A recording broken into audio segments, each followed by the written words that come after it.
ಸೌಮ್ಯ ಶಶಿಧರ್ ಮನೆಗೆ ಬರ್ತಾಳೆ. ಇಷ್ಟು ದಿನ ಒಂಟಿಯಾಗಿದ್ದ ಶಶಿಗೆ ತನ್ನ ಮನೆಗೆ ಸೌಮ್ಯ ಬಂದಿದ್ದು ತುಂಬಾ ಖುಷಿ ಕೊಡುತ್ತೆ.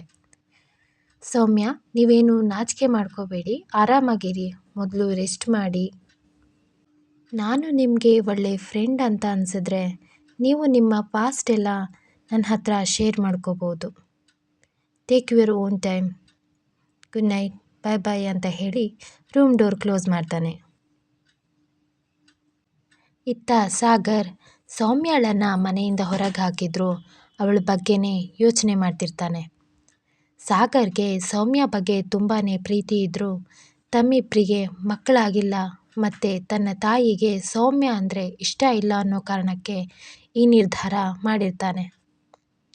ಸಾಗರ್ ಸೌಮ್ಯಾಳ ಯೋಚನೆಯಲ್ಲಿ ಮಲಗಿದ್ದಾಗ ಸೀಮಾ, ಸಾಗರ್ ಎದ್ದೇಳಿ, ಏನು ಯೋಚನೆ ಮಾಡ್ತಿದ್ದೀರಾ, ಬನ್ನಿ ಹೊರಗೆ ಶಾಪಿಂಗ್ ಹೋಗೋಣ ಅಂತಾಳೆ. ಏನು ಶಾಪಿಂಗಾ, ನಿನ್ನೆ ಅಷ್ಟೇ ಎಲ್ಲ ಪರ್ಚೇಸ್ ಮಾಡಿದ್ಯಲ್ಲ ಅಂತಾನೆ. ಅದಕ್ಕೆ ಸೀಮಾ, ನಿನ್ನೆ ಪರ್ಚೇಸ್ ಮಾಡಿದ್ರೆ ಇವತ್ತು ಮಾಡಬಾರ್ದು ಅಂತ ಏನಾದರೂ ಇದೆಯಾ? ನಿಮ್ಮ ಮಗು ನನ್ನ ಹೊಟ್ಟೆಲಿ ಬೆಳೀತಾ ಇದೆ, ನೆನಪಿರಲಿ, ನಾನು ಇಷ್ಟಪಟ್ಟಿದ್ದೆಲ್ಲ ನೀವು ಕೊಡಿಸ್ಲೇಬೇಕು ಅಂತ ಹೇಳ್ತಾಳೆ. ಆಗ ಅಲ್ಲಿಗೆ ಸಾಗರ್ ತಾಯಿ ಬಂದು, ಹೌದು ಸಾಗರ್, ಬಸ್ರಿ ಬೈಕೆ ಎಲ್ಲ ಈಡೇರಿಸಲೇಬೇಕು. ನೋಡು ಸೀಮಾ, ಮೊದಲು ಸಾಗರ್ನ ಕರ್ಕೊಂಡು ಹಾಸ್ಪಿಟಲ್ಗೆ ಹೋಗು, ಆಮೇಲೆ ಶಾಪಿಂಗ್ ಹೋಗು ಅಂತಾಳೆ. ಅದಕ್ಕೆ ಸೀಮಾ ಗಾಬರಿಯಿಂದ ತಡವರಿಸ್ತಾ, ಅತ್ತೆ ಹಾಸ್ಪಿಟಲ್ಗ, ನಾನು ಈಗಾಗಲೇ ಚೆಕಪ್ ಮಾಡಿಸ್ಕೊಂಡಿದ್ದೀನಿ ಅತ್ತೆ ಅಂತಾಳೆ. ಆಗ ಸಾಗರ್ ತಾಯಿ ಶಾರದಾ, ಹೌದಾ, ಒಳ್ಳೆಯದಾಯಿತು, ಆದರೆ ನಮ್ಮ ಫ್ಯಾಮಿಲಿ ಡಾಕ್ಟರ್ ಹತ್ರ ಒಂದು ಸಲ ತೋರಿಸೋಣ ಅಂತಾರೆ. ಅಯ್ಯೋ ಅತ್ತೆ, ನನಗೆ ಯಾಕೋ ತುಂಬ ಸುಸ್ತಾಗ್ತಿದೆ, ಶಾಪಿಂಗೂ ಬೇಡ ಹಾಸ್ಪಿಟಲು ಬೇಡ, ನಾನು ರೆಸ್ಟ್ ಮಾಡ್ತೀನಿ ಅಂತ ಗಾಬರಿಯಿಂದ ಅಲ್ಲಿಂದ ಹೊರಟೋಗ್ತಾಳೆ. ಸೀಮಾ ಈ ರೀತಿ ನರ್ವಸ್ ಆಗಿರೋದನ್ನ ನೋಡಿ ಶಾರದಾಗೆ ಡೌಟ್ ಬರುತ್ತೆ. ನೋಡು ಸಾಗರ್, ನೀನೇನು ಮಾಡ್ತೀಯೋ ಗೊತ್ತಿಲ್ಲ, ಇವತ್ತೇ ಸೀಮಾನ ಹಾಸ್ಪಿಟಲ್ಗೆ ಕರ್ಕೊಂಡು ಹೋಗೋಣ, ನಾನು ಬರ್ತಿದ್ದೀನಿ, ಅವಳಿಗೆ ಬೇಗ ರೆಡಿ ಆಗೋಕ್ಕೆ ಹೇಳು ಅಂತ ಹೇಳಿ ಅಲ್ಲಿಂದ ಹೊರಟೋಗ್ತಾರೆ. ಇತ್ತ ಸಾಗರ್ಗೆ ತುಂಬಾ ಡೌಟ್ ಬರೋಕ್ಕೆ ಸ್ಟಾರ್ಟ್ ಆಗುತ್ತೆ. ಸೀಮಾಗೆ ಮೊದಲೇ ಬೇರೆ ಬಾಯ್ ಫ್ರೆಂಡ್ ಇದ್ದಾನೆ ಅನ್ನೋ ವಿಷಯನ ಸಾಗರ್ ಫ್ರೆಂಡ್ ಅವಿನಾಶ್ ಅವನಿಗೆ ಹೇಳಿರ್ತಾನೆ. ಇವಳ ಸಹವಾಸ ಮಾಡಬೇಡ, ಸೌಮ್ಯ ತುಂಬ ಒಳ್ಳೆಯವಳು, ಅವಳಿಗೆ ಯಾವತ್ತೂ ಮೋಸ ಮಾಡಬೇಡ ಅಂತ ಬುದ್ಧಿವಾದ ಕೂಡ ಹೇಳಿರ್ತಾನೆ. ಸಾಗರ್ಗೆ ಆ ಮಾತುಗಳೆಲ್ಲ ಇವಾಗ ನೆನಪಾಗ್ತಾ ಇರುತ್ತೆ. ನಾನು ದುಡುಕ್ಬಿಟ್ನಾ, ಸೌಮ್ಯಾಳನ್ನು ಕಳ್ಕೊಂಡ್ಬಿಟ್ನಾ ಅಂತ ಯೋಚಿಸೋಕ್ಕೆ ಶುರು ಮಾಡ್ತಾನೆ. ಸೀಮಾ, ಶಾರದಾ, ಸಾಗರ್ 3 ಜನ ಈಗ ಡಾಕ್ಟರ್ ಮುಂದೆ ಕೂತಿದ್ದಾರೆ. ಸೀಮಾ ಎ ಸಿ ರೂಮ್ನಲ್ಲಿ ಇದ್ದರೂ ಕೂಡ ತುಂಬಾ ಸ್ವೆಟ್ ಆಗ್ತಾ ಇರ್ತಾಳೆ. ಆಗ ಡಾಕ್ಟರ್, ಯಾಕೆ ಸೀಮಾ ಇಷ್ಟೊಂದು ನರ್ವಸ್ ಆಗಿದೆಯಾ? ಈ ಟೈಮಲ್ಲಿ ಮೂಡ್ ಸ್ವಿಂಗ್ಸ್ ಆಗೋದು ಕಾಮನ್, ಮಗು ಹಾರ್ಟ್ ಬೀಟ್ ಕೂಡ ಬಂದಿದೆ, ಏನೂ ಪ್ರಾಬ್ಲಮ್ ಇಲ್ಲ, ಚೆನ್ನಾಗಿ ರೆಸ್ಟ್ ಮಾಡು, ನೆಕ್ಸ್ಟ್ 5 ಮಂತ್ಸ್ಗೆ ಸ್ಕ್ಯಾನಿಂಗ್ ಇರುತ್ತೆ ಅಂತ ಹೇಳ್ತಾರೆ. ಎಟ್ ಪ್ರೆಸೆಂಟ್ 9 ತಿಂಗಳ ನಂತರ ಸೀಮಾಗೆ ಡೆಲಿವರಿ ಆಗುತ್ತೆ. ಮಗು ನೋಡೋಕ್ಕೆ ತುಂಬಾ ಕಪ್ಪಾಗಿರುತ್ತೆ. ಸಾಗರ್ನ ಹೋಲಿಕೆ ಸ್ವಲ್ಪ ಕೂಡ ಇರಲ್ಲ. ಸಾಗರ್ನ ತಾಯಿ ಶಾರದಾ, ಏನು ಸಾಗರ್, ಮಗು ಈ ರೀತಿ ಇದೆ, ನಿನ್ನ ಹೋಲಿಕೆನೂ ಇಲ್ಲ, ನನ್ನ ಹೋಲಿಕೆನೂ ಇಲ್ಲ, ಹೋಗಲಿ ತಾಯಿ ಥರ ಕೂಡ ಇಲ್ವಲ್ಲ ಅಂತ ಹೇಳ್ತಾರೆ. ಆಗ ಸೀಮಾ ವಾಯ್ಸ್ ರೈಸ್ ಮಾಡ್ತಾ, ಏನತ್ತೆ, ನಮ್ಮಿಬ್ಬರ ಮಧ್ಯೆ ಮಿಸ್ಅಂಡರ್ಸ್ಟ್ಯಾಂಡಿಂಗ್ ಕ್ರಿಯೇಟ್ ಮಾಡ್ತಿದ್ದೀರಾ? ನಾನು ನಿಮ್ಮ ಹಳೆ ಸೊಸೆ ಸೌಮ್ಯ ಥರ ಅಲ್ಲ, ನೀವು ಹೇಳಿದ್ನೆಲ್ಲ ಕೇಳಿಸ್ಕೊಂಡು ಸುಮ್ಮನಿರೋಕೆ. ನಿಮ್ಮ ಫ್ಯಾಮಿಲಿಗೆ ವಂಶೋದ್ಧಾರ ಕೊಟ್ಟಿದ್ದೀನಿ, ಖುಷಿ ಪಡಿ ಅಂತ ರೇಗಾಡ್ತಾಳೆ. ಇತ್ತ ಸೌಮ್ಯಗೆ 2 ಟ್ವಿನ್ಸ್ ಮಕ್ಕಳಾಗಿರುತ್ತೆ, ಒಂದು ಗಂಡು ಒಂದು ಹೆಣ್ಣು. ಡಾಕ್ಟರ್ ಹೊರಗೆ ಬಂದು, ಕಂಗ್ರ್ಯಾಟ್ಸ್ ಶಶಿಧರ್, ಡಬಲ್ ಧಮಾಕ ನಿಮಗೆ ಅಂತಾರೆ. ಶಶಿಗೆ ನಿಜವಾಗ್ಲೂ ಆ ಮಕ್ಕಳು ತನ್ನದೇ ಅನ್ನೋ ಥರ ಅನ್ನಿಸ್ತಾ ಇರುತ್ತೆ. ಈ 9 ತಿಂಗಳಲ್ಲಿ ಶಶಿ ಮತ್ತು ಸೌಮ್ಯ ಮಧ್ಯೆ ಒಳ್ಳೆ ಫ್ರೆಂಡ್ಶಿಪ್ ಇರುತ್ತೆ. ಸೌಮ್ಯ ತನ್ನ ಗಂಡ ಸಾಗರ್ ಬೇರೆ ಹೆಣ್ಣಿನ ಸಹವಾಸಕ್ಕೆ ಬಿದ್ದು ತನಗೆ ಮಾಡಿದ ಮೋಸ ಮತ್ತು ಅವಳ ಅತ್ತೆ ಮಗುವಾಗಿಲ್ಲ ಎಂಬ ಕಾರಣಕ್ಕೆ ಮನೆಯಿಂದ ಹೊರಹಾಕಿದ ವಿಷಯ ಎಲ್ಲವನ್ನು ಕೂಡ ಶೇರ್ ಮಾಡ್ಕೊಂಡಿರ್ತಾಳೆ. ನಿಮಗೆ ಗೊತ್ತಾ ಶಶಿ, ನಾನು ಕೂಡ ಅನಾಥೆ. ನಾನು ಚಿಕ್ಕವಳಿದ್ದಾಗ ಅಪ್ಪ, ಅಮ್ಮ, ನನ್ನ ತಂಗಿ ಎಲ್ಲರೂ ನಮ್ಮ ಹಳ್ಳಿ ಜಾತ್ರೆ ಉತ್ಸವಕ್ಕೆ ಹೋಗಿದ್ವಿ. ಅಲ್ಲ ಅಲ್ಲಿ ನನ್ನ ತಂಗಿ ಮಿಸ್ ಆದ್ಲು. ಅವಳು ಸಿಗ್ತಾಳೆ ಅಂತ ನಾನು ಕಾಯ್ತಾ ಇದ್ದೀನಿ. ಅಪ್ಪ ಅಮ್ಮ ತುಂಬಾ ಬಡವರು. ಒಂದು ಹೊತ್ತು ಊಟಕ್ಕೂ ನಾವು ತುಂಬಾ ಕಷ್ಟಪಡ್ತಿದ್ವಿ. ಹಾಗಾಗಿ ನನ್ನ ಅವರು ಅನಾಥಾಶ್ರಮಕ್ಕೆ ಬಿಟ್ಟು ಹೋದರು. ಮತ್ತೆ ನನ್ನನ್ನು ನೋಡೋಕ್ಕೆ ಬರಲೇ ಇಲ್ಲ. ನಾನು ಸಾಗರ್ನ ಫಸ್ಟ್ ಟೈಮ್ ನೋಡಿದ್ದು ಆ ಅನಾಥಾಶ್ರಮದಲ್ಲೇ. ಆ ದಿನ ಸಾಗರ್ ಬರ್ತಡೇ. ಅವನು ಅವನ ತಂದೆ ಜೊತೆ ಆಶ್ರಮಕ್ಕೆ ಬಂದು ಅವನ ಬರ್ತಡೇನ ಸೆಲೆಬ್ರೇಟ್ ಮಾಡ್ಕೋತಾ ಇದ್ದ. ಅವನ ತಂದೆಯೇ ಆಶ್ರಮನ ನಡೆಸ್ತಾ ಇದ್ರು. ಸಾಗರ್ಗೆ ಕೂಡ ಅವನ ತಂದೆ ಥರನೇ ಒಳ್ಳೆ ಗುಣ ಇತ್ತು.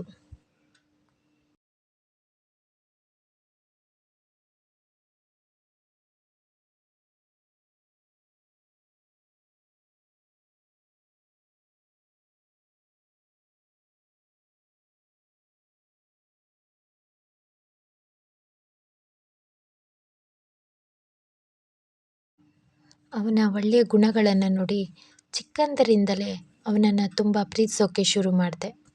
ಮೊದಲು ಪ್ರಪೋಸ್ ಮಾಡಿದ್ದು ನಾನೇ. ಅವನ ತಾಯಿಗೆ ನಾವಿಬ್ಬರು ಮದುವೆ ಆಗೋದು ಸ್ವಲ್ಪ ಕೂಡ ಇಷ್ಟ ಇರಲಿಲ್ಲ. ಆದರೆ ಸಾಗರ್ನ ತಂದೆ ಹಾಗಲ್ಲ.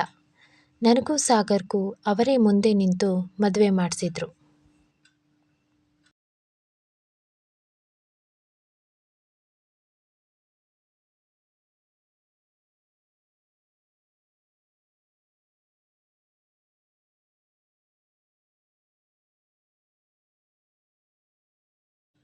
ನನ್ನ ದುರಾದೃಷ್ಟ ಅನ್ನೋ ಹಾಗೆ ಸಾಗರ್ನ ತಂದೆ ಮದುವೆ ದಿನವೇ ಹಾರ್ಟ್ ಅಟ್ಯಾಕ್ ಆಗಿ ಡೆತ್ ಆದರು. ಸಾಗರ್ನ ತಾಯಿಗೆ ಮೊದಲೇ ನಾನಂದರೆ ಇಷ್ಟ ಇರಲಿಲ್ಲ. ಇನ್ನು ಅವರ ಗಂಡ ಸತ್ತಿದ್ದಕ್ಕೂ ನಾನೇ ಕಾರಣ ಅನ್ನೋಕೆ ಶುರು ಮಾಡಿದರು. ಮಕ್ಕಳಾಗಿಲ್ಲ ಎಂಬ ಕಾರಣಕ್ಕೆ ಚುಚ್ಚು ಮಾತನ್ನು ಆಡಿ ಸಾಗರ್ಗೆ ಬೇರೆ ಮದುವೆ ಮಾಡೋಕೆ ಅಂತ ಕಾಯ್ತಾ ಇದ್ರು. ನನಗೆ ಇದನ್ನೆಲ್ಲ ಕೇಳಿ ಕೇಳಿ ಸಾಕಾಗಿತ್ತು. ಕಡೆಗೆ ಅವನು ತನ್ನ ತಾಯಿಯ ಆಸೆಗೋಸ್ಕರ ನನ್ನನ್ನೇ ದೂರ ಮಾಡ್ದ. ಸೌಮ್ಯ, ಡೋಂಟ್ ವರಿ, ನಿಮಗೆ ಈಗ ಮಗು ಆಗಿದೆ. ಮಗು ಮುಖ ನೋಡಿ ಧೈರ್ಯ ತಂದ್ಕೊಳ್ಳಿ ಅಂತ ಸಮಾಧಾನ ಮಾಡ್ತಾನೆ ಶಶಿ. ಫ್ರೆಂಡ್ ಆಗಿ ನಾನಿದ್ದೀನಿ. ನೀವು ಒಪ್ಪೋದಾದರೆ ನಾನು ನಿಮ್ಮನ್ನು ಮದುವೆ ಆಗ್ತೀನಿ, ತಪ್ಪು ತಿಳ್ಕೊಬೇಡಿ ಅಂತಾನೆ. ನಿಮ್ಮ ಪ್ರೀತಿನ ಉಳಿಸ್ಕೊಳ್ಳೋ ಯೋಗ್ಯತೆ ಸಾಗರ್ಗೆ ಇಲ್ಲ. ನನ್ನ ಒಂಟಿ ಬದುಕಲ್ಲಿ ಲಕ್ಷ್ಮಿ ಹಾಗೆ ಬಂದಿದ್ದೀರಾ, ನನ್ನ ಜೊತೆಯಲ್ಲಿ ಇರಬೇಕು ನೀವು ಅಂತ ಹೇಳ್ತಾನೆ. ನಿಮ್ಮ ಅಭಿಪ್ರಾಯನ ನಿಧಾನಕ್ಕೆ ತಿಳಿಸಿ ಅಂತಾನೆ ಶಶಿಧರ್. ಇತ್ತ ಸಾಗರ್ಗೆ ಸೀಮಾ ಮೇಲೆ ಡೌಟ್ ಬಂದಿರುತ್ತೆ. ಮಗು DNA ಟೆಸ್ಟ್ ಮಾಡಿಸ್ಬೇಕು ಅಂತ ಇರ್ತಾನೆ. ಸೀಮಾಗೆ ಗೊತ್ತಾಗದೇ ಇರೋ ಹಾಗೆ DNA ಟೆಸ್ಟ್ ಕೂಡ ಮಾಡಿಸ್ತಾನೆ. ರಿಸಲ್ಟ್ ಸಾಗರ್ ಅಂದ್ಕೊಂಡಿದ್ದ ಹಾಗೆ ಆಗಿರುತ್ತೆ. ಮಗುವಿನ DNA ಸಾಗರ್ DNAಗೆ ಮ್ಯಾಚ್ ಆಗಲ್ಲ. ಸತ್ಯ ಏನಂದರೆ ಸಾಗರ್ಗೆ ಮಕ್ಕಳೇ ಆಗಲ್ಲ ಅನ್ನೋ ಸತ್ಯ ಈಗ ಸಾಗರ್ಗೆ ಗೊತ್ತಾಗಿರುತ್ತೆ. ಸಾಗರ್ ಫುಲ್ ಶಾಕಿಂದ ಕುಸಿದು ಬಿಡ್ತಾನೆ.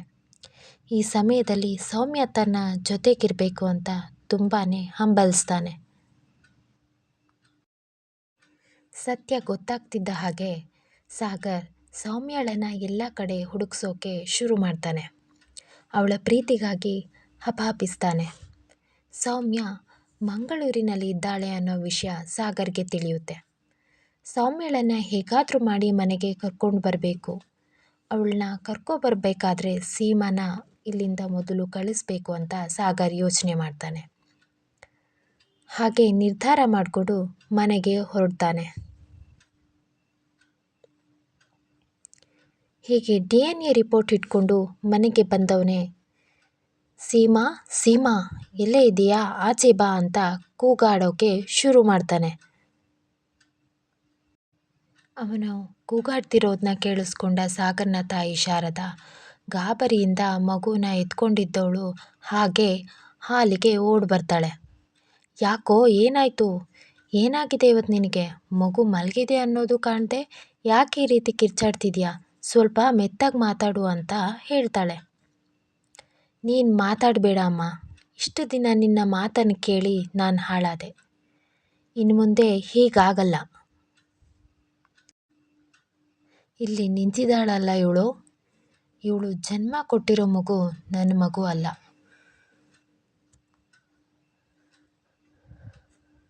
ಯಾರ್ದೋ ಮಗುನ ನನ್ನ ಮಗು ಅಂತ ಸುಳ್ಳು ಹೇಳ್ತಾ ಇದ್ದಾಳೆ ಇವಳು ಅಂತ ಹೇಳ್ತಾನೆ ಸಾಗರ್. ಸೀಮಾಳ ಕೆನ್ನೆಗೆ ರಪ್ ಅಂತ ಬಾರಿಸ್ತಾನೆ.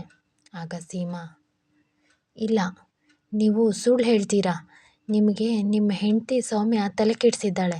ನಿಮಗೆ ಹುಚ್ಚು ಹಿಡ್ದಿದೆ ಅಂತೆಲ್ಲ ಏನೇನೋ ಮಾತಾಡ್ತಾಳೆ. ಇಷ್ಟು ದಿನ ಹುಚ್ಚು ಹಿಡ್ದಿತ್ತು, ಇವಾಗ ಸರಿಯಾಗಿದೆ. ಈ ಮಗು ನಿನ್ನ ಫ್ರೆಂಡ್ ರಾಜೇಶ್ದು ಅಂತ ನನಗೆ ಗೊತ್ತಾಗಿದೆ. ನಿನ್ನಿಂದ ನಾನು ನನ್ನ ಹೆಂಡತಿಗೆ ಮೋಸ ಮಾಡಿದೆ.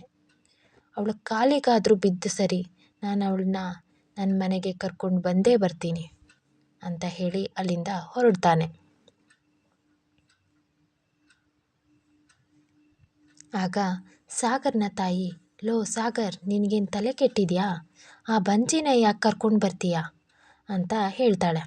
ಅಮ್ಮ ಸಾಕು, ಸುಮ್ಮನಿರು. ಬಂಜೆ ಅವಳಲ್ಲ, ಮಕ್ಕಳಾಗದೇ ಇರೋದು ನನಗೆ, ಸಮಸ್ಯೆ ಇರೋದು ನನಗೆ ಅಂತ ಹೇಳ್ತಾನೆ. ಸತ್ಯನ ತಿಳಿದ ಸಾಗರ್ನ ತಾಯಿ ಶಾರದಾ ಶಾಕಿಂದ ಮರು ಮಾತಾಡದೆ ಹಾಗೆ ಗಾಬರಿಯಿಂದ ನಿಂತ್ಕೊಬಿಡ್ತಾಳೆ. ಸೀಮಾ ತನಗೆ ಬರಬೇಕಾದ ಜೀವನಾಂಶ ತಗೊಂಡು ಮಗುನ ಅಲ್ಲೇ ಬಿಟ್ಟು ಹೊರಟೋಗ್ತಾಳೆ. ಆಗ ಸಾಗರ್, ಅಮ್ಮ, ಮಗು ನಮ್ದಲ್ಲದೆ ಇರಬಹುದು. ಸೀಮಾ ಈ ಮಗುಗೆ ಒಳ್ಳೆ ಭವಿಷ್ಯ ಕೊಡಲ್ಲ. ಸೌಮ್ಯ ನಾನು ಈ ಮಗುನ ತುಂಬ ಚೆನ್ನಾಗಿ ನೋಡ್ಕೋತೀವಿ, ನಮ್ಮ ಮಗು ಥರನೇ ಬೆಳೆಸ್ತೀವಿ ಅಂತ ಹೇಳಿ ತನ್ನ ತಾಯಿಗೆ ಸಮಾಧಾನ ಮಾಡ್ತಾನೆ. ನಾನು ಸೌಮ್ಯಳನ್ನು ಕರ್ಕೊಂಡು ಬರೋಕ್ಕೆ ಮಂಗಳೂರಿಗೆ ಹೋಗ್ತಾ ಇದ್ದೀನಿ. ಆದಷ್ಟು ಬೇಗ ಅವಳನ್ನ ಕರ್ಕೊಂಡು ಬರ್ತೀನಿ, ಮಗುನ ಚೆನ್ನಾಗಿ ನೋಡ್ಕೊ ಅಂತ ಹೇಳಿ ಅಲ್ಲಿಂದ ಹೊರಟು ಹೋಗ್ತಾನೆ. ಇದ್ಯಾವುದರ ಅರಿವೇ ಇಲ್ಲದ ಸೌಮ್ಯ ತನ್ನ ಮಕ್ಕಳೊಂದಿಗೆ ಮಂಗಳೂರಿನಲ್ಲಿ ಖುಷಿಯಿಂದ ಜೀವನ ನಡೆಸ್ತಾ ಇರ್ತಾಳೆ. ಶಶಿಧರ್ ಕೆಲಸದ ಮೇಲೆ ಬೇರೆ ಊರಿಗೆ ಹೋಗಿರ್ತಾನೆ. ಮಕ್ಕಳನ್ನು ನೋಡ್ಕೊಳ್ಳೋಕ್ಕೆ ಆಯನ ಕೂಡ ನೇಮಿಸಿರ್ತಾನೆ. ಅವನು ಬಂದ ಕೂಡಲೇ ಸೌಮ್ಯ ತನ್ನ ನಿರ್ಧಾರನ ತಿಳಿಸು ಅಂತ ಹೇಳಿ ಹೋಗಿರ್ತಾನೆ. ಸೌಮ್ಯ ಕೂಡ ಅವನು ಬರ್ತಿದ್ದ ಹಾಗೆ ತನ್ನ ನಿರ್ಧಾರನ ಶಶಿಧರ್ಗೆ ಹೇಳಿಬಿಡಬೇಕು ಅಂತ ಕಾಯ್ತಾ ಇರ್ತಾಳೆ. ಹಾಗೆ ಅಂದ್ಕೊಳ್ತಾ ಇರುವಾಗ ಡೋರ್ ಬೆಲ್ ಆಗುತ್ತೆ. ಸೌಮ್ಯ ಶಶಿ ಬಂದಿರಬೇಕು ಅಂತ ಅಂದ್ಕೊಂಡು ಆಯನ ಕರೆದು, ಮಕ್ಕಳನ್ನು ನೋಡ್ಕೊಳ್ತಾ ಇರಿ, ಡೋರ್ ನಾನೇ ಓಪನ್ ಮಾಡ್ತೀನಿ ಅಂತ ಹೇಳಿ ಹೋಗಿ ಡೋರ್ ಓಪನ್ ಮಾಡ್ತಾಳೆ. ಡೋರ್ ಓಪನ್ ಮಾಡಿ ನೋಡಿದ್ರೆ ಫುಲ್ ಶಾಕ್ ಆಗಿಬಿಡ್ತಾಳೆ. ಬಾಗಿಲಿನಲ್ಲಿ ಶಶಿ ಬದಲು ಸಾಗರ್ ನಿಂತಿರ್ತಾನೆ. ಸೌಮ್ಯ ಫುಲ್ ಶಾಕ್ ಆಗಿ ಹಾಗೆ ನಿಂತ್ಕೊಂಡು ಬಿಡ್ತಾಳೆ. ಸಾಗರ್ ಸೌಮ್ಯಳನ್ನು ಗಟ್ಟಿಯಾಗಿ ಹಗ್ ಮಾಡ್ತಾನೆ. ನನ್ನ ತಪ್ಪಾಯಿತು ಸೌಮ್ಯ, ಐ ಆಮ್ ಸೋ ಸಾರಿ. ದಯವಿಟ್ಟು ನನ್ನನ್ನು ಕ್ಷಮಿಸು. ನಾನು ಮಾಡಿದ ತಪ್ಪು ಅಂತ ನನಗೆ ಗೊತ್ತಾಗಿದೆ. ಬಾ ಮನೆಗೆ ಹೋಗೋಣ ಅಂತಾನೆ. ಸೌಮ್ಯಳ ಮನಸ್ಸು ಈಗ ಗೊಂದಲದ ಗೂಡಾಗುತ್ತೆ. ಏನು ಮಾಡಬೇಕು ಅಂತಾನೆ ತಿಳಿದೆ ತಲೆ ಹಿಡ್ಕೊಂಡು ಹಾಗೆ ನಿಂತುಬಿಡ್ತಾಳೆ. ಸಾಗರ್ ಒಂದೇ ಸಮನೆ ಮಾತಾಡ್ತಾ, ನೋಡು ಸೌಮ್ಯ, ನನಗೆ ಸತ್ಯ ಎಲ್ಲ ಗೊತ್ತಾಗಿದೆ. ಸಮಸ್ಯೆ ಇದ್ದಿದ್ದು ನನ್ನಲ್ಲಿ, ನಿನ್ನಲ್ಲಲ್ಲ. ಅಮ್ಮನಿಗೆ ನಾನು ಎಲ್ಲ ತಿಳಿಸಿ ಹೇಳಿದ್ದೀನಿ. ನಿನ್ನ ಜೊತೆ ಮತ್ತೆ ಯಾವತ್ತೂ ಅವಳು ಜಗಳ ಮಾಡಲ್ಲ. ನಾನು ನಿನ್ನನ್ನು ತುಂಬ ಚೆನ್ನಾಗಿ ನೋಡ್ಕೋತೀನಿ. ನಾವು ಮಗುನ ಅಡಾಪ್ಟ್ ಮಾಡ್ಕೊಳ್ಳೋಣ ಅಂತ ಹೇಳ್ತಾನೆ. ಇದನ್ನೆಲ್ಲ ಕೇಳಿಸ್ಕೊಳ್ತಾ ನಿಂತಿದ್ದ ಸೌಮ್ಯ ತನಗೆ ಮಾತೇ ಬರಲ್ವೇನೋ ಅನ್ನೋ ಹಾಗೆ ಗರ ಬಡ್ದ ಹಾಗೆ ನಿಂತಿರ್ತಾಳೆ. 2 ಮಕ್ಕಳನ್ನು ನೋಡ್ಕೊಳ್ತಾ ಇದ್ದ ಆಯ, ಯಾಕೆ ಅಮ್ಮವರು ಡೋರ್ ಓಪನ್ ಮಾಡೋಕ್ಕೆ ಹೋದವರು ಇಷ್ಟೊತ್ತಾದರೂ ಬರಲೇ ಇಲ್ವಲ್ಲ ಅಂತ 2 ಮಕ್ಕಳನ್ನು ಕೈಯಲ್ಲೇ ಎತ್ಕೊಂಡು ಹಾಲ್ಗೆ ಬರ್ತಾಳೆ. ಅಮ್ಮವ್ರೆ, ಯಾರು ಬಂದಿರೋದು? ಶಶಿ ಅಣ್ಣನ? ಯಾಕೆ ಹೀಗೆ ನಿಂತಿದ್ದೀರಾ ಅಂತ ನೋಡಿದ್ರೆ, ಅರೆ ಇವರು ಶಶಿ ಅಣ್ಣ ಅಲ್ವಲ್ಲ, ಯಾರು ಸ್ವಾಮಿ ನೀವು ಅಂತ ಕೇಳ್ತಾಳೆ. ಸೌಮ್ಯ ಮುಂದೇನು ಮಾಡ್ತಾಳೆ? ಅವಳ ಮನಸ್ಸಿನಲ್ಲಿ ಏನು ಓಡ್ತಾ ಇರ್ಬೋದು? ಶಶಿ ಜೊತೆ ಇರ್ತಾಳಾ ಅಥವಾ ಸಾಗರ್ ಜೊತೆ ಹೋಗ್ತಾಳಾ? ಏನಾಗಿರುತ್ತೆ ಅವಳ ನಿರ್ಧಾರ? ಸಾಗರ್ಗೆ ಮಕ್ಕಳಾಗಲ್ಲ ಅಂತ ಡಾಕ್ಟರ್ ಹೇಳಿದ್ದಾರೆ. ಆದರೆ ಸೌಮ್ಯಕ್ಕೆ ಹೇಗೆ ಮಗು ಆಯಿತು? ಕಥೆಯಲ್ಲಿ ಟ್ವಿಸ್ಟ್ ಇದೆ. ಕಥೆನ ಕೇಳ್ತಾ ಇರಿ. ದಯವಿಟ್ಟು ಚಾನೆಲ್ಗೆ ಸಬ್ಸ್ಕ್ರೈಬ್ ಮಾಡ್ಕೊಳ್ಳಿ, ಸಪೋರ್ಟ್ ಮಾಡಿ, ಲೈಕ್ ಮಾಡಿ, ಕಮೆಂಟ್ ಮಾಡಿ. ತುಂಬ ಧನ್ಯವಾದ. Thank you.